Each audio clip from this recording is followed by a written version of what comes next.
Bagi dokter sendiri nih, yang selain dokter tapi juga berkecimpung di dunia apiterapi, dokter Mm. punya pengalaman nggak nih mengenai apiterapi yang mungkin membantu orang yang kanker atau punya penyakit masalah-masalah tertentu yang terbantu dengan apiterapi, dok? Iya, jadi sebenarnya kanker ini kan dia lebih apa ya? Kita jadi lebih was-was untuk kimia karena kan dasarnya itu memang yang menyebabkan itu kimia juga kan gitu kan ya. Jadi memang ya wanti-wantinya itu kalaupun nanti dia dikasih apalagi nih ya saya ada sih kasus gitu tapi yang sudah terkena kanker gitu ya. Dia tuh kankernya stadium 4 kanker payudara gitu ya kan. Nah, dia sudah kemoterapi apa segala macam udah.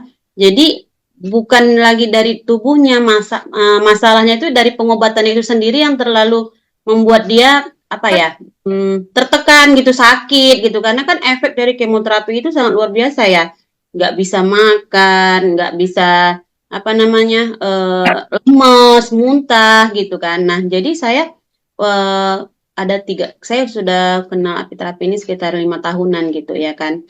Nah, jadi sangat terbantu saya sarankan coba Ibu konsumsi ini gitu.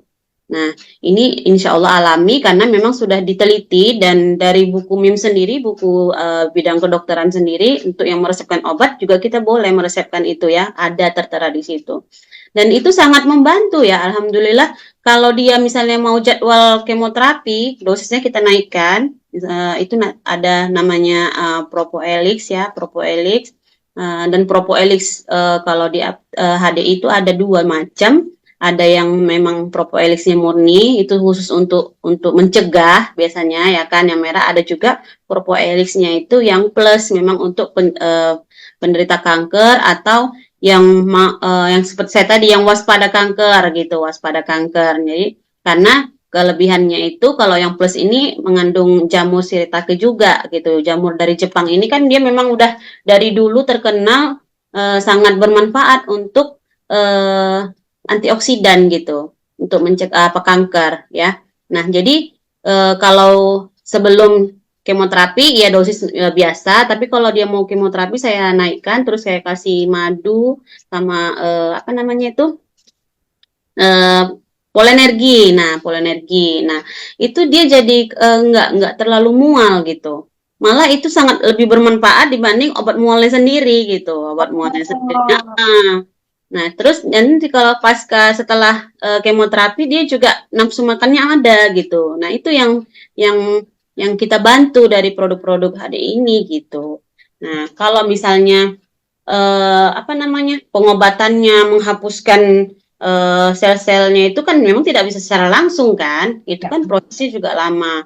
Nah, itu yang disarankan memang kita mengkonsumsi walaupun kita dalam keadaan sehat, tidak ada keluhan, itulah kita menabung untuk mengkonsumsi multivitamin yang memang alami tapi dengan antioksidan yang tinggi gitu. Itu selalu saya kasih saran sih ke pasien-pasien. Nah, apalagi yang memang ada riwayat gitu kan untuk supaya jangan jangan sakit dulu lah baru sibuk mencari obatnya gitu. Tadi dokter bilang dokter kasih madu untuk pasien kanker ya, yang mau menjalani. Saya pernah dengar nih dok ya, pembicaraan beberapa teman-teman. Katanya gini, wah kalau kena kanker tuh jangan dikasih manis-manis, karena gula itu makanan sel kanker gitu ya. Makanya nggak usah kasih madu-maduan gitu dok. Gimana nih dok untuk menanggapi hal-hal yang seperti itu dok?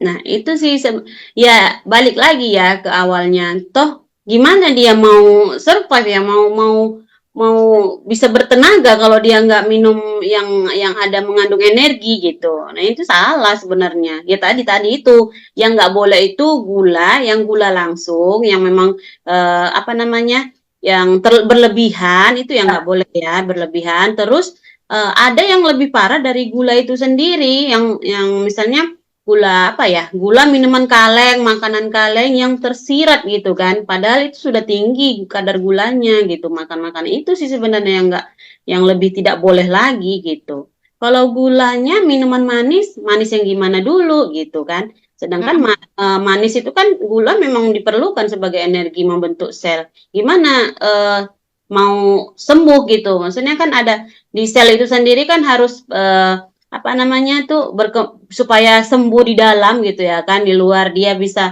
membentuk sel-sel baru yang lebih baik gitu. Itu kan perlu energi. Nah, itu sih makanya dicarilah, dipilihlah mana yang manis memang boleh gitu. Dan itu ada di madu ya dok ya. Ya, Apalagi madu kita itu indeks glikemiknya rendah gitu ya dok ya. Jadi ya aman benar, untuk menderita kanker bahkan untuk menderita diabetes sekalipun aman gitu ya dok ya. benar Ya, aman. untuk anak-anak nih dok, anak-anak yang apa punya kecenderungan untuk suka mengkonsumsi yang manis-manis gitu ya. Hmm. Apakah ini akan berdampak di masa remaja atau nanti ketika dia sudah dewasa itu menjadi sesuatu yang momok bagi kehidupannya menjadi lebih mudah terkena kanker atau gimana, Dok? Ya, itu sih yang itu juga jadi tantangan yang sekarang ini ya. Saya juga secara pribadi sebagai seorang ibu itu tantangan yang berat banget karena memang manis tuh enak ya kan. Jangankan anak-anak, orang dewasa juga aduh maunya mau minum, mau makan juga pakai minuman manis gitu ya kan. Andai Iya, saja iya, iya. bisa ada timbangan digital begitu kita makan udah nampak ini seberapa gula kalorinya, aduh pasti udah melewati kadarnya kan gitu ya.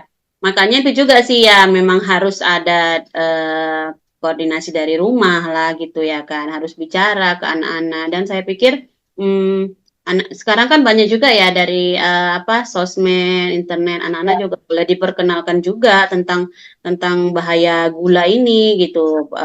Karena yang gula-gula tersirat ini yang besar kan kadarnya. Misalnya di permen, satu permen udah berapa gulanya, kalorinya. Sedangkan dia misalnya makan, sekali makan ada 3 gitu. Baru habis itu nanti dia minum apa namanya itu minuman saset-saset gitu kan misalnya. Iya, Uh, iya, iya. udah berapa pagi, misalnya siang. Terus dia minum susu, di susu ada gulanya juga. Jangan salah ya, susu kemasan susu sapi itu ada gulanya loh, ya kan? Itu yang gula-gula tersirat banyak. Selain dia menumpuk untuk apa namanya sel-selnya yang berlebihan, dia ke gigi juga nggak bagus kan? Itu ya pasti pasti ada dampak nanti di usia remaja bahkan dewasanya gitu. Itu sama Berarti dengan lebih lebih bagus dihindarin tuh yang makanan-makanan kayak tadi permen-permen gitu-gitu ya, Dok ya. Lebih bagus dihindarin ya yang hal seperti itu ya, Dok ya.